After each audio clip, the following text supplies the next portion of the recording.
જય શ્રી કૃષ્ણ. તમારું સ્વાગત છે અમારી ચેનલ સિમ્પલ ગુજરાતી રસોઈમાં. તો આજે આપણે બનાવવાનું છે સરગવાનું શાક. મસાલો ભરવાની ઝંઝટ વગર આપણે આજે અલગ જ રીતે સરગવાનું શાક બનાવવાનું છે. તો તેના માટે મેં સરગવો લઈને આવી રીતના કાપી લીધો છે. મોટી મોટી સીંગ કરી લીધી છે અને વચ્ચેથી પણ કટ કરી લીધો છે. હવે આપણે મસાલો તૈયાર કરી લઈએ. મસાલો ભરવાનો નથી, છતાં આપણે મસાલો કરી લઈએ. તો તેના માટે મેં 1 બાઉલ જેટલો ચણાનો લોટ લીધેલ છે. તેમાં 1 ચમચી હળદર, અડધી ચમચી જેટલી હિંગ, 2 ચમચી જેટલું ધાણા જીરું પાવડર, અડધી ચમચી જેટલો ગરમ મસાલો અને 2 મોટી ચમચી જેટલું આપણે લાલ મરચું પાવડર એડ કરીશું. અને ખાટું મીઠું સરસ મસાલો થાય તો તેના માટે આપણે અડધું લીંબુ નાખશું.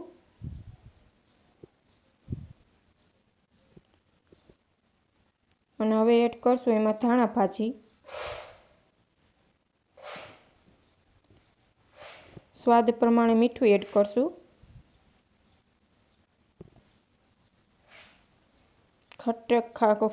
ખાટો મીઠો મસાલો થાય તો તેના માટે આપણે થોડો ગળ પણ એડ કરીશું. તમને ગળાશ પસંદ હોય તો તમે સ્કીપ પણ કરી શકો છો.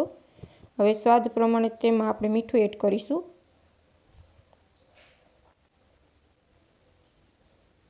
હવે સારી રીતના બધું મિક્સ કરી લઈએ.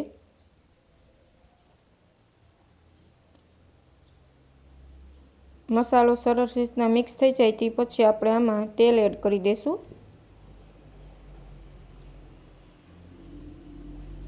બે ચમચી જેટલું અહીંયા તેલ એડ કરીશ.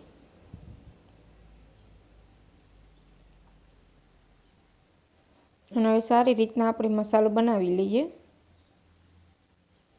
તો મસાલો બનીને રેડી છે.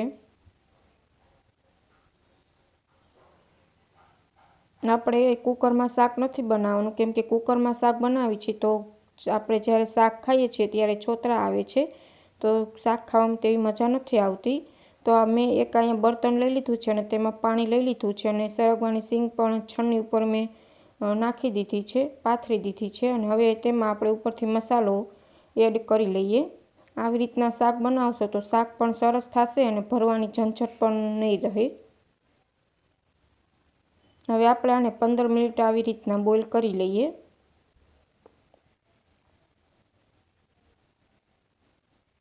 તો આપણી 15 મિનિટ થઈ ગઈ છે. તમે જોઈ શકો છો કે આપણો સરગવો છે એ સરસ રીતના બોઇલ થઈ ગયો છે અને સરસ રીતે સીંગ પણ બફાઈ ગઈ છે. હવે આપણે આને ટમેટા અને ડુંગળીની ગ્રેવી સાથે હવે આપણે આને વઘાર કરી લઈએ. તો તેના માટે મેં ટમેટા 2 સુધારી લીધા છે અને લીલી ડુંગળી સુધારી લીધી છે. લીલી ન હોય તો તમે તેની જગ્યાએ સૂકી પણ લઈ શકો છો, પણ લીલી ડુંગળી નાખવાથી ટેસ્ટ બહુ સરસ આવે છે. હવે એક બર્તન લઈ લીધું છે, તેમાં હું મોટા 3 ચમચી જેટલી તેલ એડ કરીશ.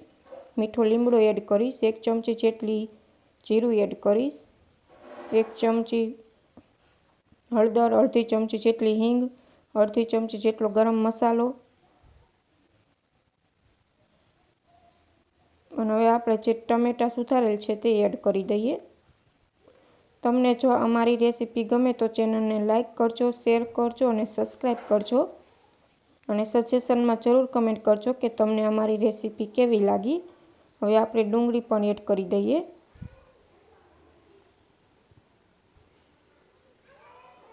અને સારી રીતના મિક્સ કરી લઈએ અને સ્વાદ પ્રમાણે મીઠું એડ કરી દઈએ.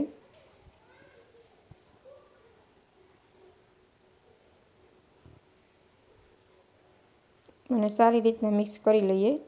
આપણી ગ્રેવી પાકી જાય તે પછી આપણે તેમાં સરગવો જે બોઇલ કરેલ છે તે એડ કરી દઈશું.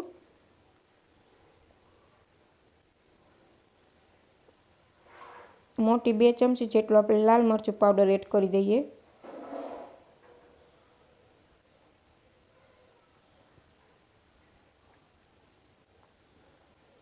તે પણ સરસ રીતે મિક્સ કરી દઈએ.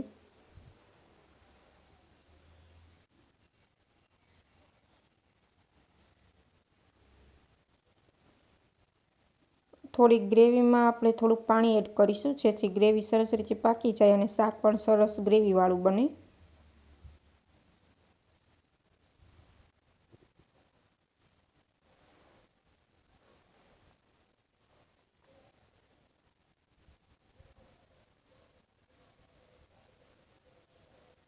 હવે આપણી ગ્રેવી સરસ રીતે પાકી ગઈ છે. હવે તેમાં આપણે બોઇલ કરેલ સરગવો એડ કરી દઈશું.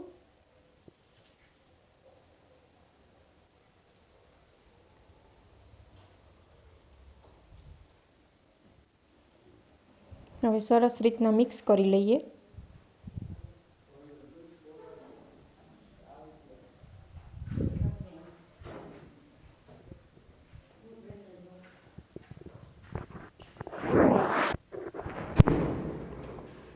આપણું શાક બનીને રેડી છે.